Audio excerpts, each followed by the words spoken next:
Well, hi everyone, and welcome to the webinar that we've got today, which is the Investors Roadmap for 2024. I'm Tom Wilson. I'm the investor educator at InvestSmart. I'm joined by our head of portfolio services, Mitchell Snedden. Hi, Mitchell. Welcome. Hey, Tom.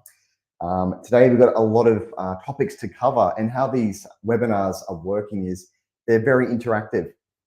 You can actually ask questions as we go, and they'll appear in the chat. And we'll even add some to the screen where we think everyone will benefit from seeing it. First of all, as always, just a disclaimer, we provide general product advice only, not any type of personal financial advice. But that being said, let's start looking at the major themes of 2023. Yeah, let's jump into it, guys. These all should be pretty familiar to you. 2023 saw financial news essentially take the main headlines of the mainstream news for the entire course of the year, which is generally speaking quite unusual. We don't often see that unless it's generally a GFC-like kind of scenario. So interest rates were the main theme of 2023 for me. We started the year, if you look back at it, in January with the interest cash rate set at 3.1%. We actually had 5 interest rate increases throughout the year, and we finished up at 4.35%. Interest rates were, as I said, dominated headlines. I remember the term the mortgage cliff really scaring a lot of people, putting a lot of fear into the market and a lot of uncertainty. I do sit back now, and when I was putting this together, I thought, oh yeah, I'd actually forgotten the term mortgage cliff. Now, I don't mean to downplay it, because I'm absolutely certain there's a lot of people out there who felt a lot of pain around that, but I know that uncertainty didn't really flow through into the market, because as we move forward, I'll go through the asset class returns of 2023. You see they were actually quite strong across the board. Now, of course, the cost of living pressures and the property prices were a flow-on effect from the interest rate headlines. And they also flowed on to creating that more an uncertain environment for investors. We then had geopolitical conflict as well, with the continuation of Russia and the Ukraine, and then of course the escalation to what we've seen happen in the Middle East. Then on a more investment-focused front, we had the kickoff and the boom of artificial intelligence. That was a big theme.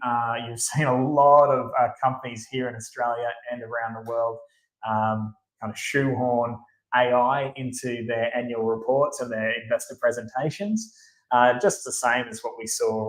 I remember when blockchain, for example, was a very large theme a few years ago. You saw dozens and hundreds of companies jam blockchain and blockchain technology into their annual reports.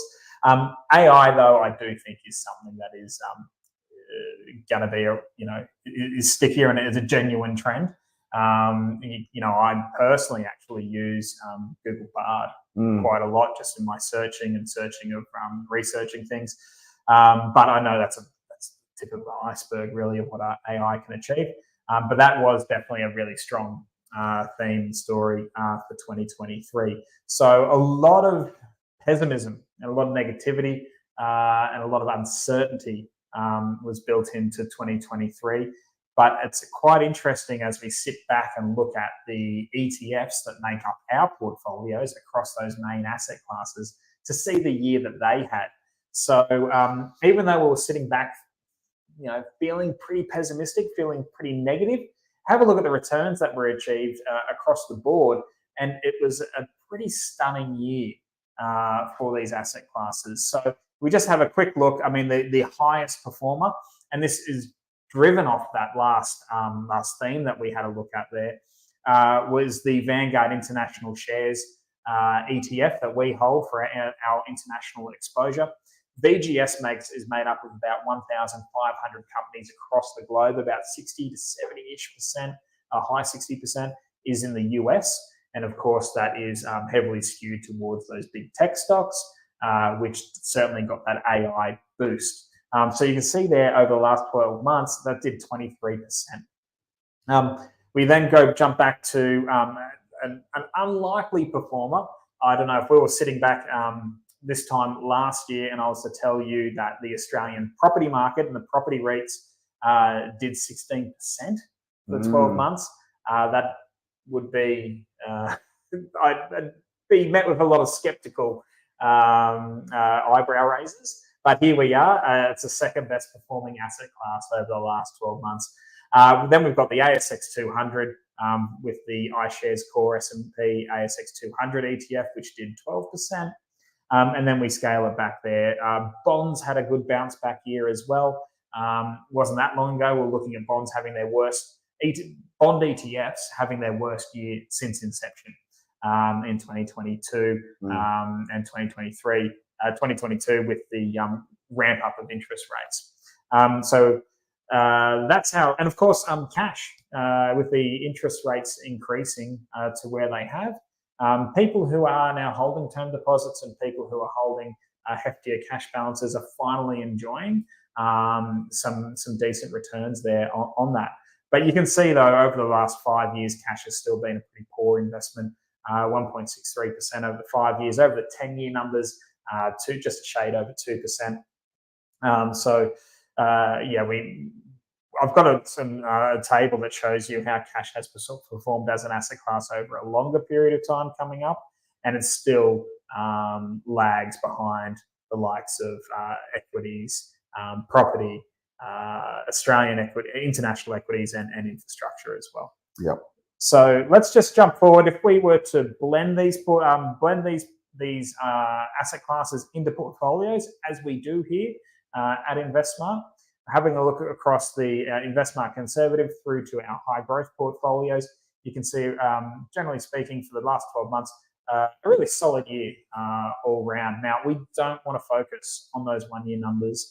We want to focus on the longer time frame.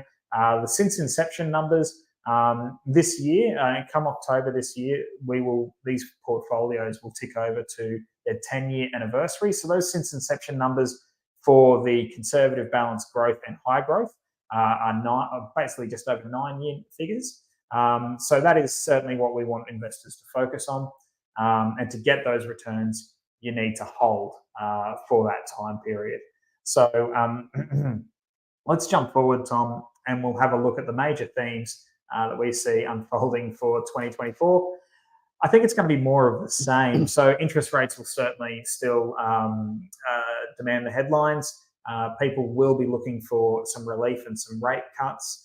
I think if you look at what a lot of the economists are forecasting, those who are forecasting for rate cuts are looking at those for September. Generally speaking, no earlier.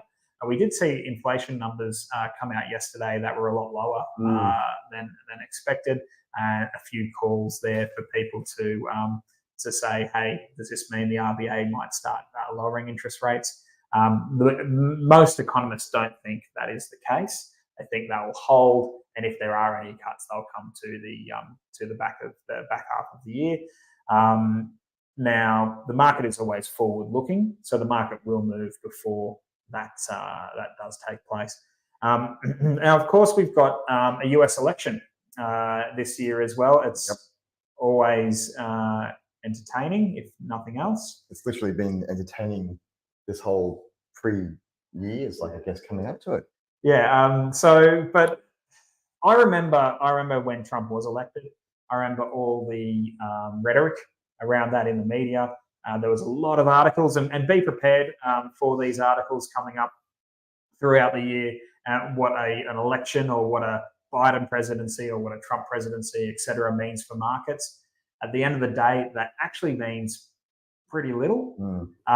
If you were to, I know Vanguard has a fantastic digital graph that you can use, and you can tick the box to show presidency periods and prime ministerships as well, and how markets have fared through them. And long story short, that news is digested pretty quickly, and it doesn't really have too much of an impact at all, and shouldn't come into a long-term investor's mindset when looking at positioning their portfolio. We still believe, of course, AI will continue to be a major theme.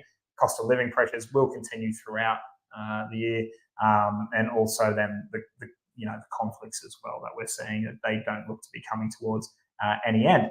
So now, we don't put much stock in forecasting. We don't put much stock in predicting. And when our investment committee meets, they aren't sitting there thinking, which way is the Australian market going to go? They're not trying to second guess that, because all of their decades of experience tells us that we're never going to actually successfully, consistently predict those movements. Instead, what we want to do is hold the market for a long period of time and get those individual asset class returns in a nice blended portfolio. Yep. That's what we're trying to do. So hence why I put a little quote there from an American economist, Old Burton, saying forecasting the market is like trying to nail jelly to the wall.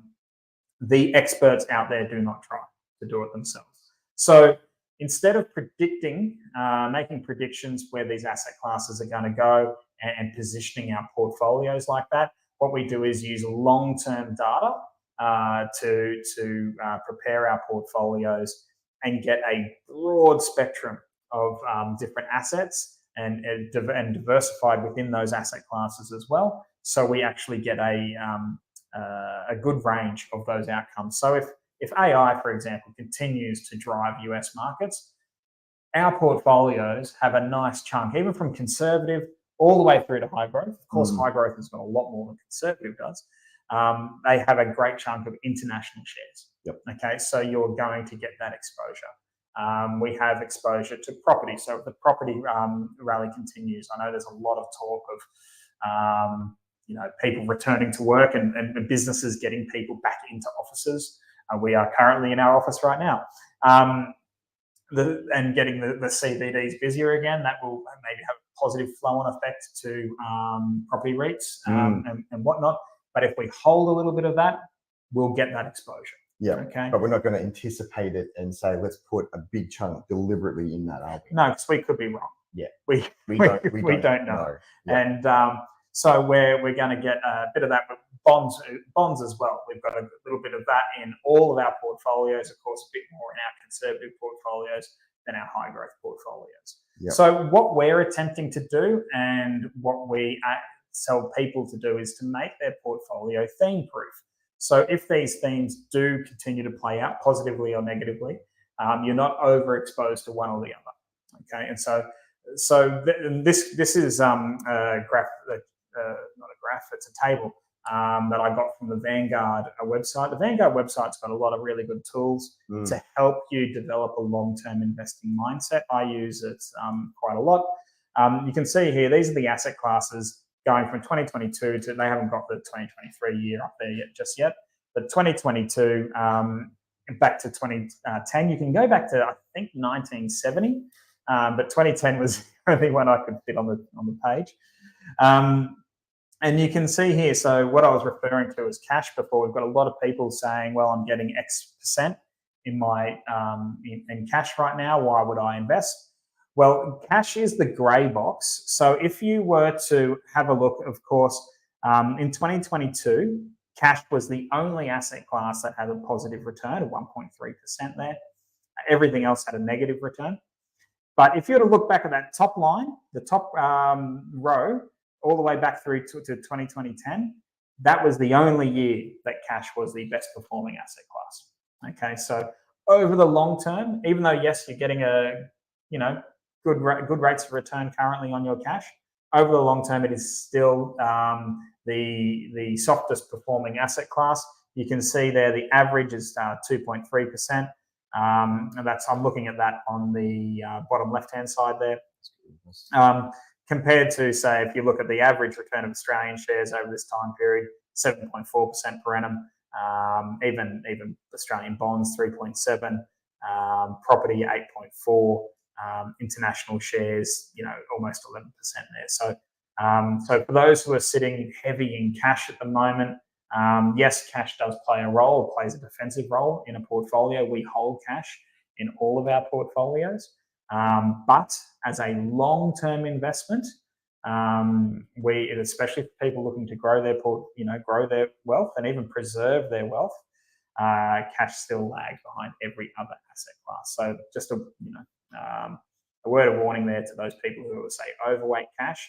Typically, Tom, when people come to us, we find that they're overweight cash, overweight Australian equities, and underweight pretty much everything else. Everything else, yeah. I think one of the webinars we did last year, we had a lot of data that we pulled from our own portfolio tracker that our clients like to use to enter all in their data, and it does support that as well. So let's jump forward, Tom. So basically, instead of looking at predictions, and I apologise, maybe the title of this webinar may have been a bit misleading. We don't want to develop a roadmap just for 2024. 1 year thinking is too short for us. We would like people to sit back and think about their investing in the mindset of their actual investment goal.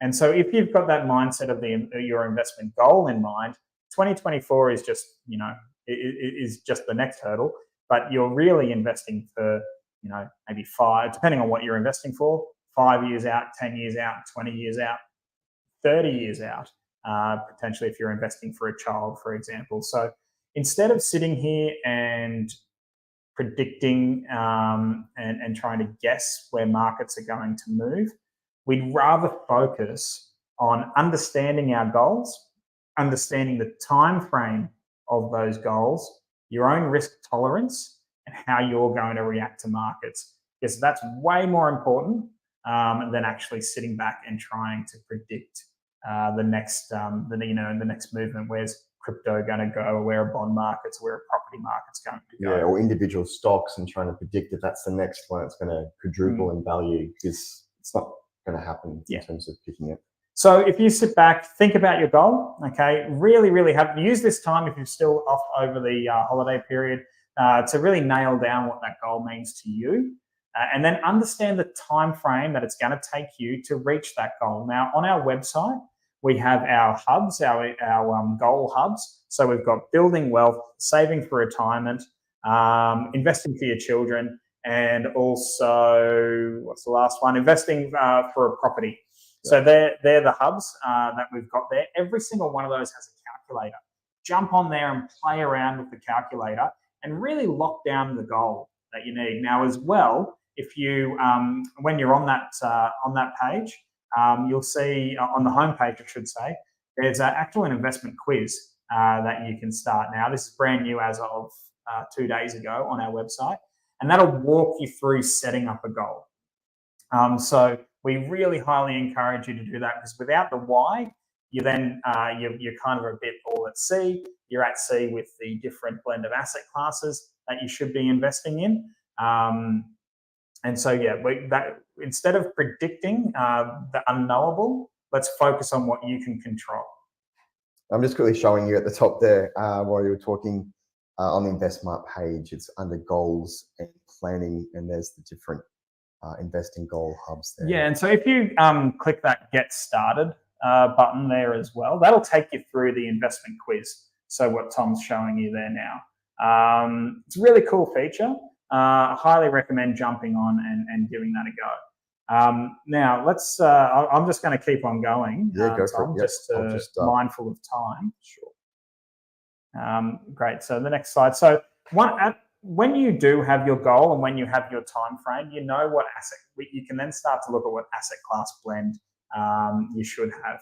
And so here I've got a great quote here from someone that we follow the work of. Harry Markowitz won a Nobel Prize in economics for basically developing modern portfolio theory and essentially proving that diversification is the only free lunch when it comes to investing.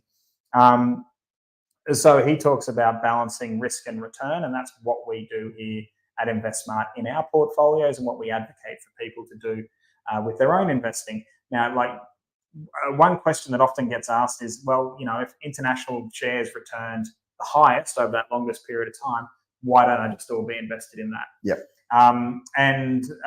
That's the reason why we don't do that. And even in a high growth portfolio, we don't have 100% international shares. We don't even have 100% international and Australian shares. We have a blend of different asset classes in there. It's because we can't predict when returns are going to happen. That's called sequencing risk. And so that's what blending these portfolios together, blending these asset classes together, I should say, in a portfolio creates a good risk return balance, and which is what Harry Markowitz was saying there. So this is how you plan. So your plan will help determine your risk of your blend of assets. So when you're sitting back thinking about those goals or going through that goal quiz that we've got on the website, what it'll bring you out to is it'll align your goal and your time frame and your risk profile with a blend of assets. So you can see conservative has got a big chunk of fixed interest in cash, and then and a small amount of Australian shares and international shares, and then it dials up from there in the risk profile as your investment time frame goes out. Okay, so we'll quickly jump ahead now. I love this quote from John Bogle. For those of you who don't know, John Bogle is the founder of Vanguard and the inventor of the index fund. Basically, probably the most revolutionary creation in financial markets, the ability to democratize investing and give everyday people exposure to high quality assets at a low cost. So investing is not about beating the market. It's about owning a piece of the market over time. So what we want to focus on now is we're actually going to dive into some investor psychology and some tips and whatnot that you can take away for 2024, of course, and beyond, because 1 year time frame is too short for us. Tom, let's talk about time frame and have a look here. Yeah, it's very important. Like Mitch has gone through the whole idea of the planning process where we want to get our plan in place, have a goal, understand the time it takes to reach that goal, which is very crucial. And then also talking about tolerance to risk. And this is a great chart because we're focusing on the S&P 500 index, which is arguably one of the most popular, most referred to indices in the world. And this is since 1937. And what it's showing us is the probability of a positive return. So if we start at 1 day, which is obviously very, very short time frame, what it's telling us is if we were to look at all the days presented to us and start picking individual days to look at, there'd be a 53% chance that the day we pick would have been a positive return day. And as you can start to see that the longer we hold the actual, we'll look at the index, the longer we go out. So 1 month, it becomes 63%. And then if you go out to the 1 year mark, it's 77%. And for 10 years, it jumps up to 97%. So one of the biggest things that we find when we talk to new clients, and there's a course that we have on InvestSmart called Bootcamp, InvestSmart Bootcamp.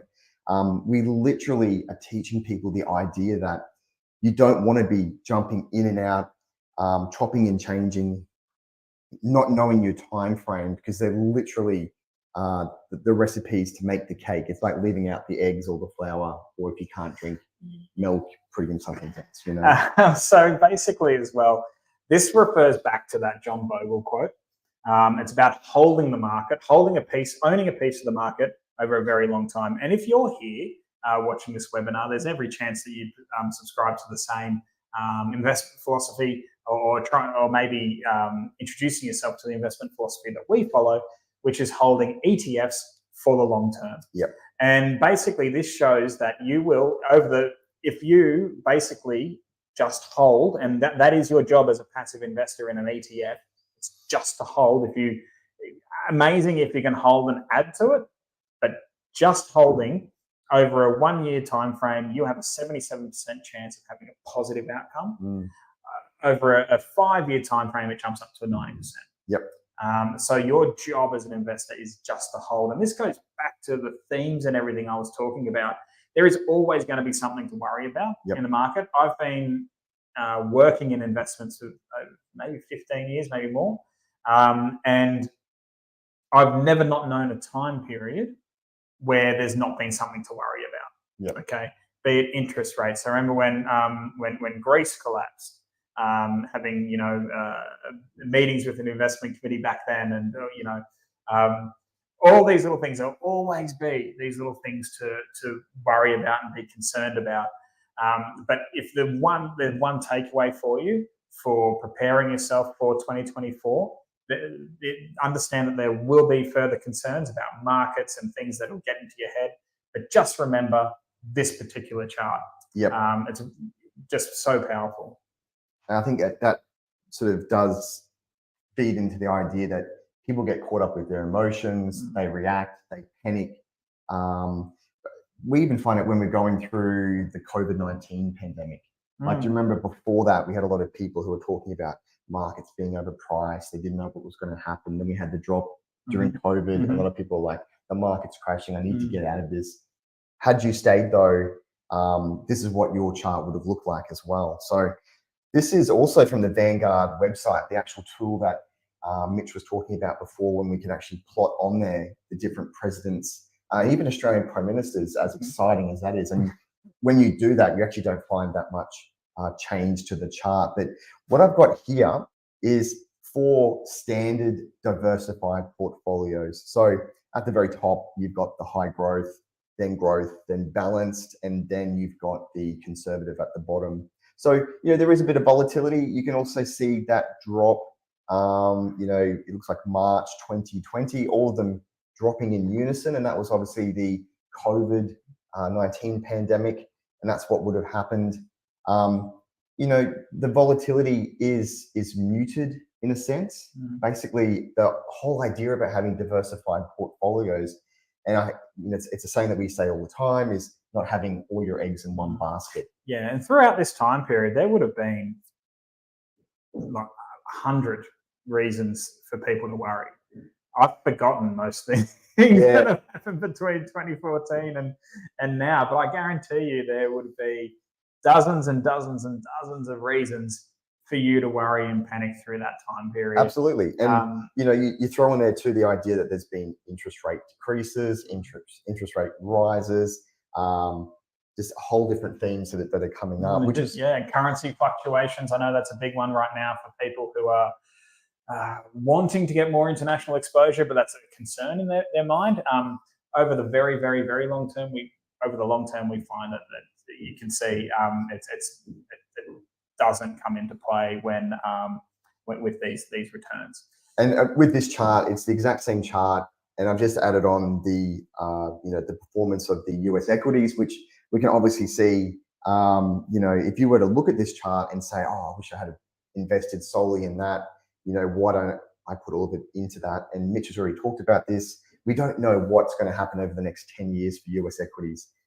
It could continue its tremendous rise. Yeah, and you can see the pullbacks are quite a bit more significant as well. So you certainly would need to have a very strong stomach and a very, very long investment time frame. Absolutely. And that second line that's underneath US equities is the international equities.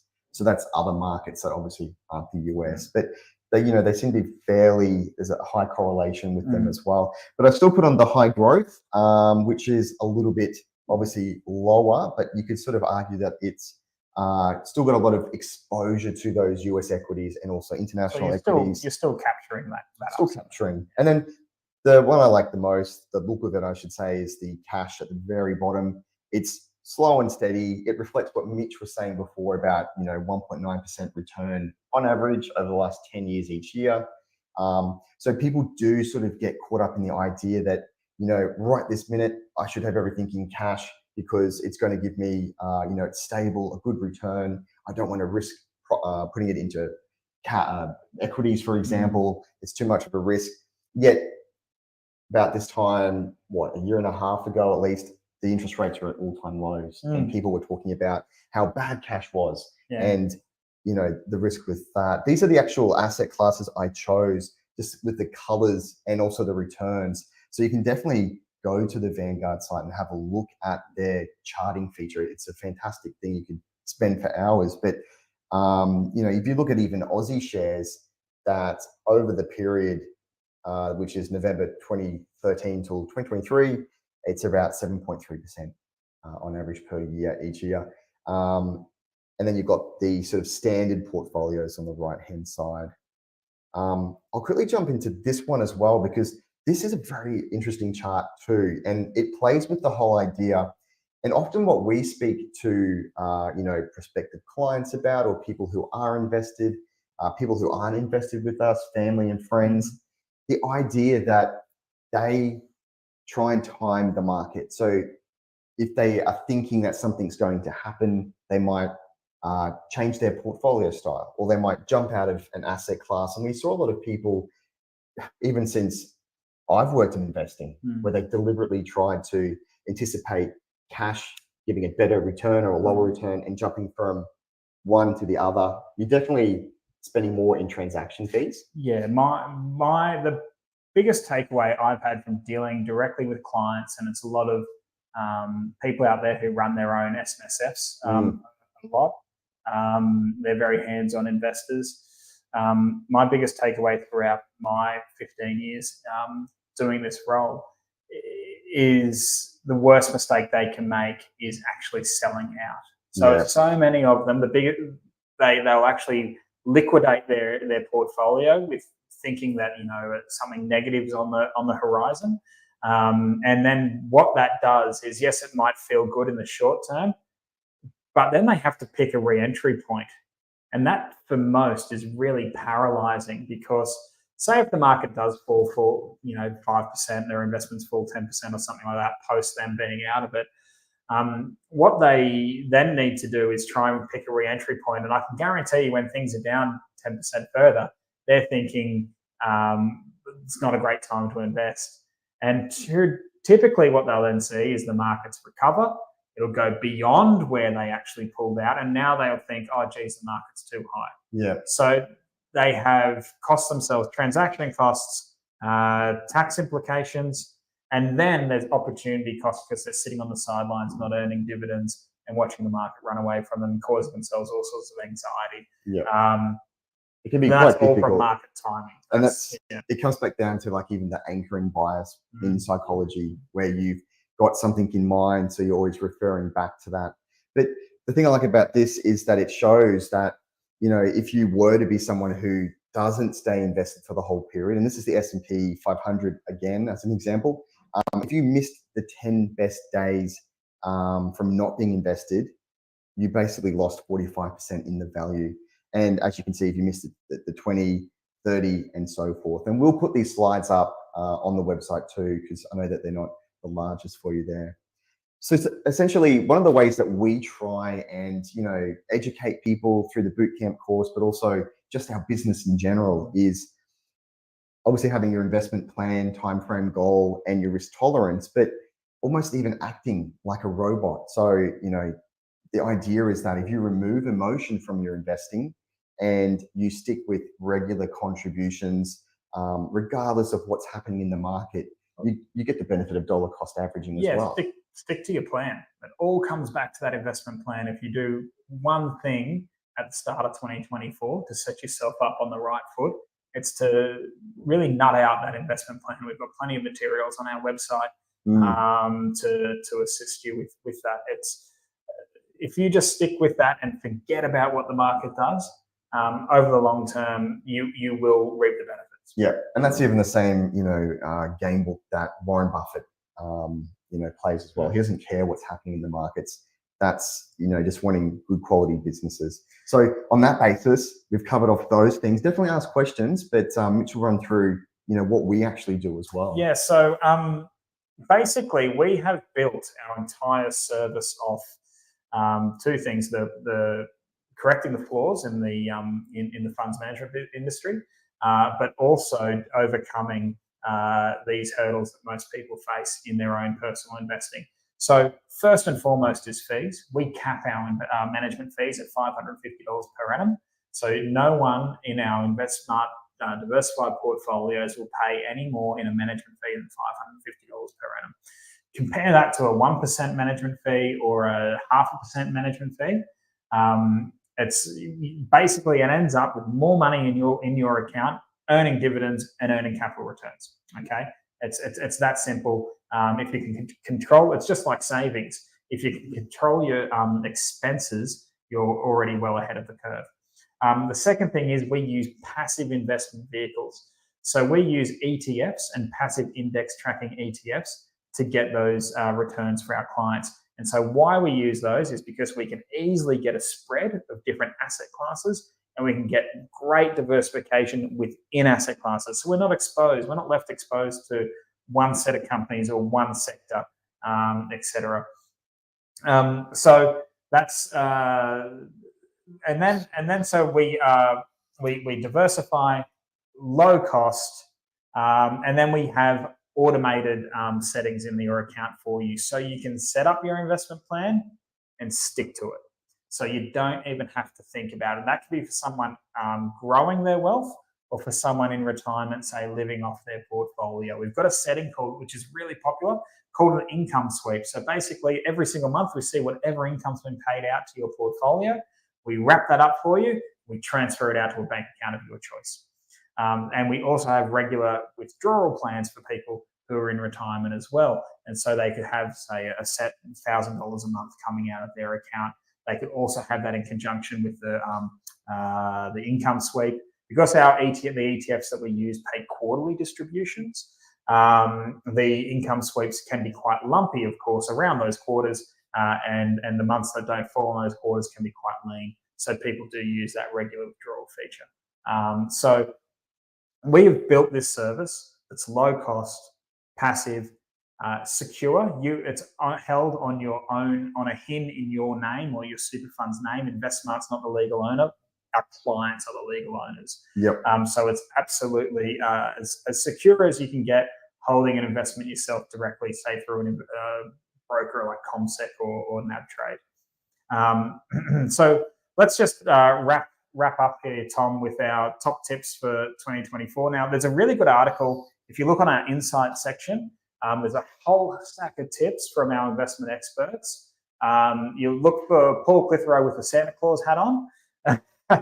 That article will take you into Paul's tips, Effie Zarhos's tips, Alan Kohler's tips, and a couple of us who talk about clients every single day, their main investment tips for 2024. Ours are very, very broad. So for me, it's avoiding reacting to news. The news is not there to help you. It's not there to help you become a better investor. There's so many ways people make money from the market, like other people, other than actually investing. They make it from clicks. They make it from you trading.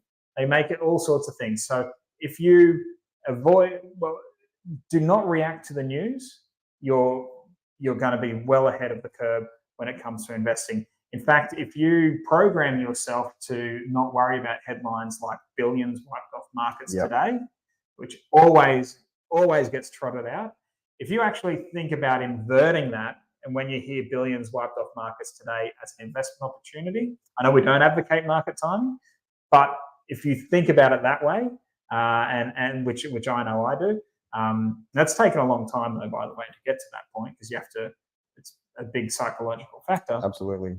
You're going to really benefit from that. Now, the other one, do not interrupt your compounding unnecessarily. This is the really, really big thing that I was talking about with people that I've experienced have really negative investment experiences.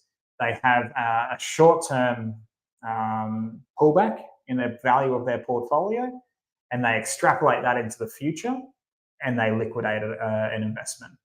When we know, if we go back to John Bogle's advice there, it's about holding the market for a long period of time and reaping the benefit of compounding.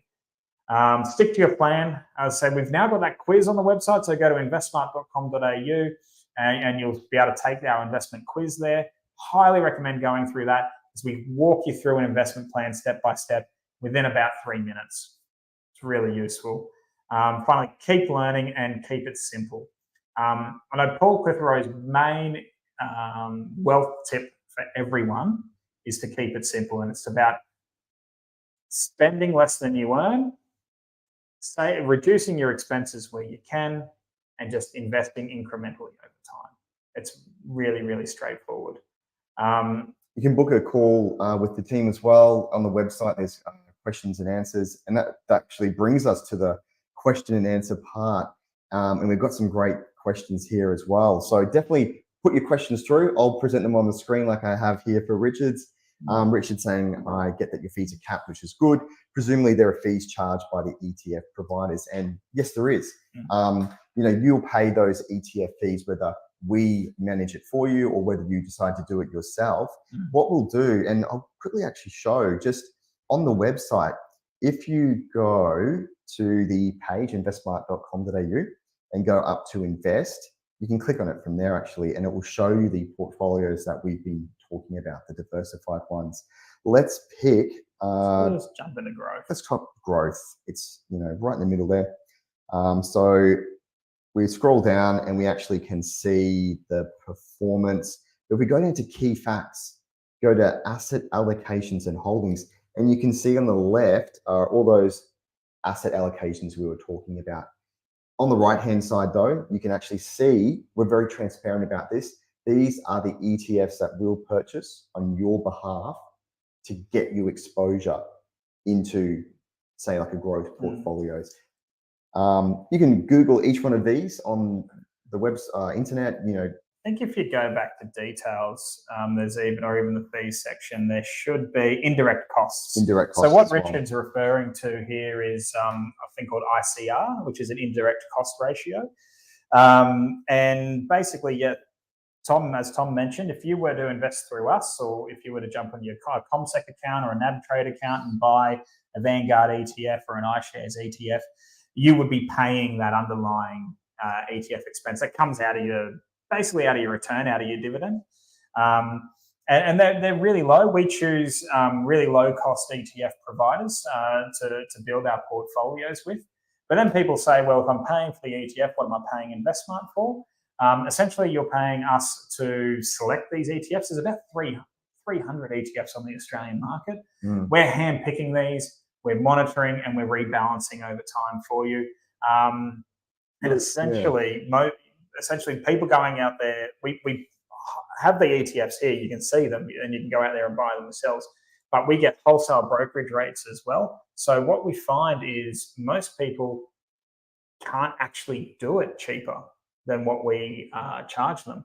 And so for the fact that we're being able to select the ETFs, monitor the ETFs, rebalance your portfolio over time, reinvest your dividends, or pay you that income stream if you wish, for the low cost and the peace of mind that comes with, and the fact that people can go off and live their life and not manage their own portfolio.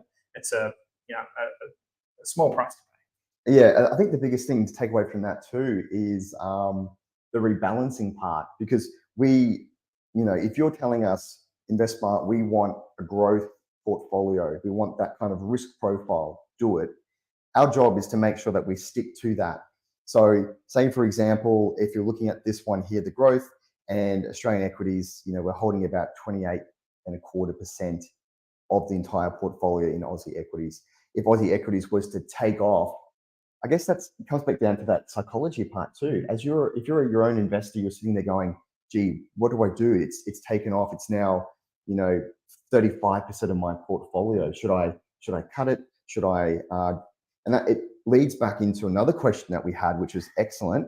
The segue here is going well. What would cause you to sell something?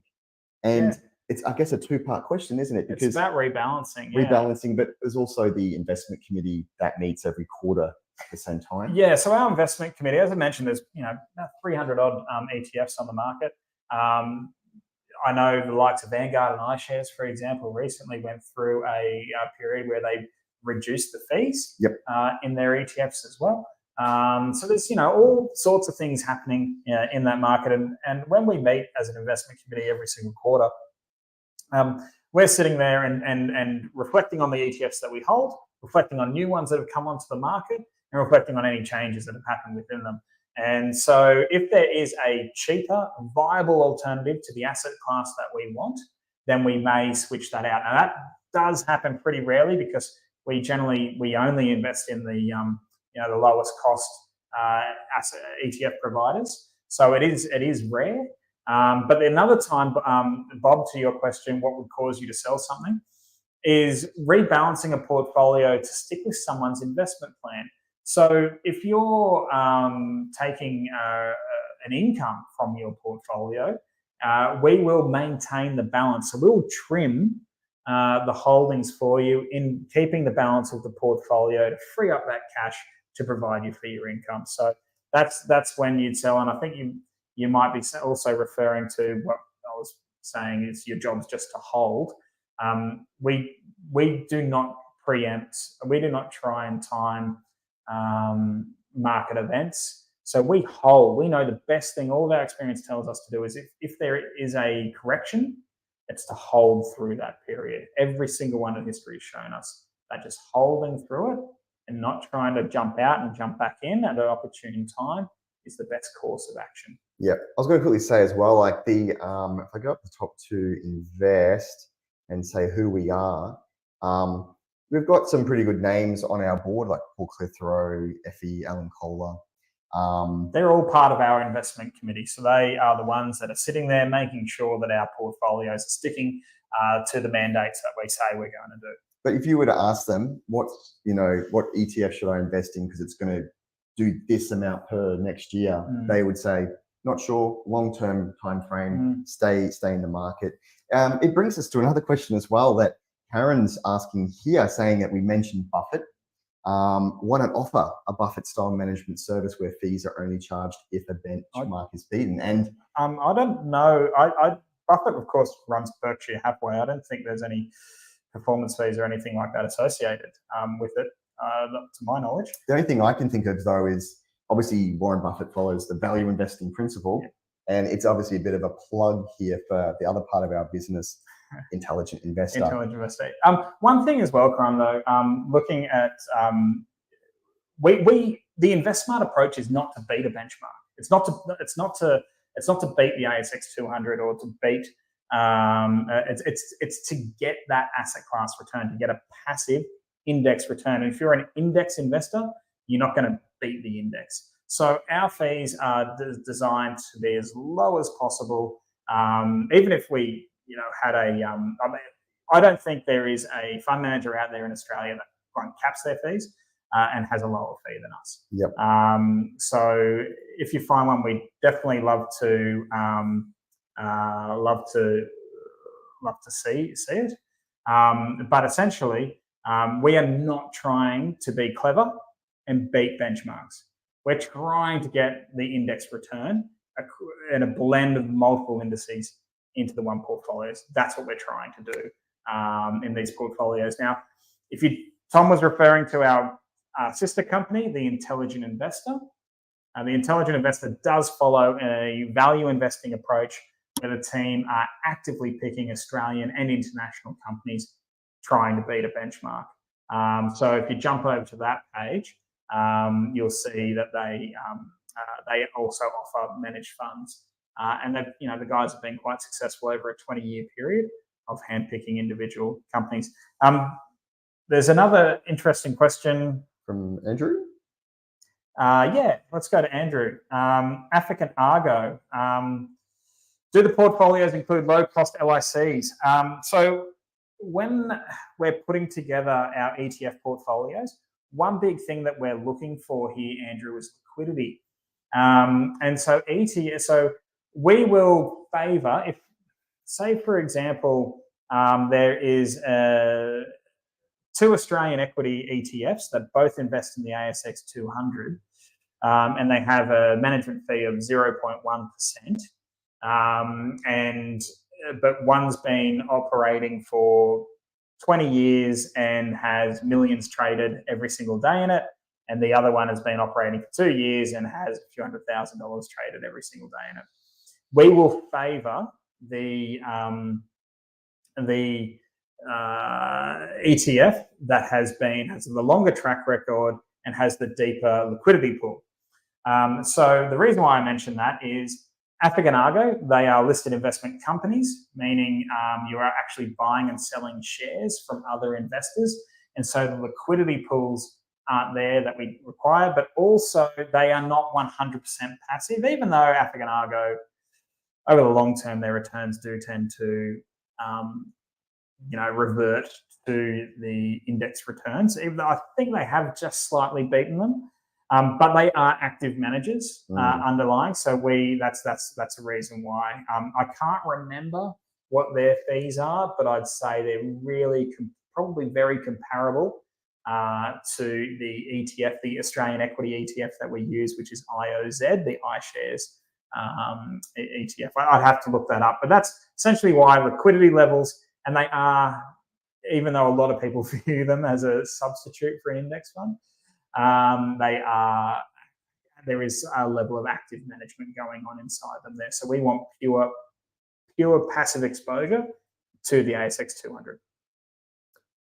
Excellent. Yep, Manaz, thank you so much for all the nice comments as well. We truly appreciate it. We always try to make these as interactive as possible and literally get the information that we think that you might like. So if you've ever got feedback, let us know. We'd love to be able to give you as much information.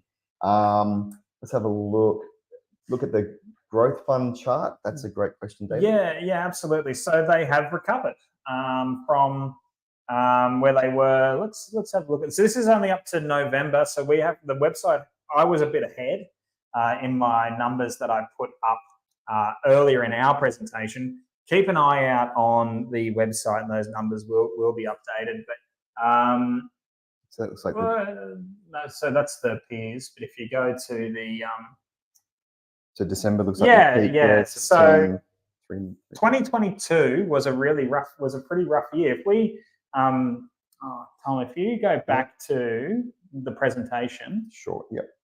And sorry, this is if you jump up quite a few slides. So there's that one. This one with your little squares. Excellent. Yep.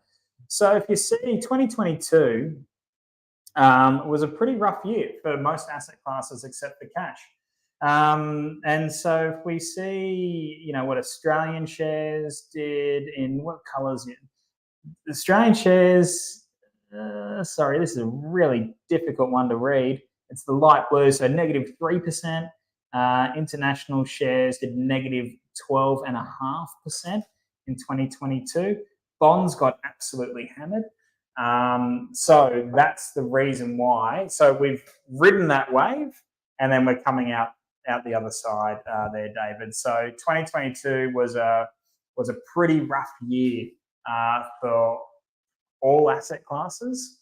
But as I said, we stay invested and we recover from that. We go on to hit new highs. As when you do jump onto the website in the next few days, those end of year numbers will be up, and you'll see that'll be up even further from there. And the thing to remember too is when you're holding on to those investments, you're still receiving income. Still receiving income, absolutely. You're not missing out on the slide I showed before, like if you miss the 10 best days, the 20 best days, etc. You're staying in the game. You're not liquidating. You're not, having capital gains, consequences, etc. So you want to go back to the previous slide there, Tom? There's our contact details on this slide, and for those people who have come along, actually not there. For those people who have come along though, please feel free to reach out to myself or Tom. My email address is m.snedden, that's SNEDDON @investmart.com.au.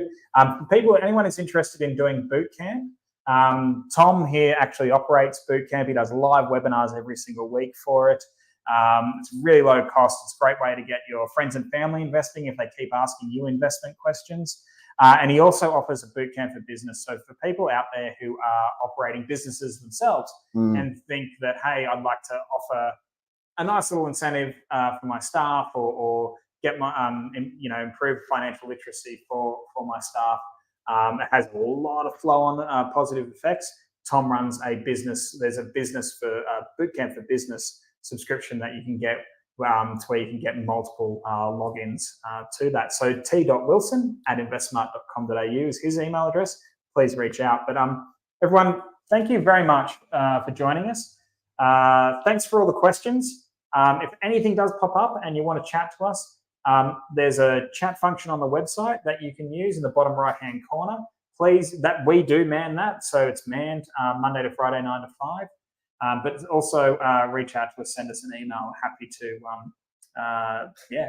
talk with all of you. Excellent. So thanks so much, and we'll see you for the next webinar. And reach out and let us know what you want us to cover as well. Thank you.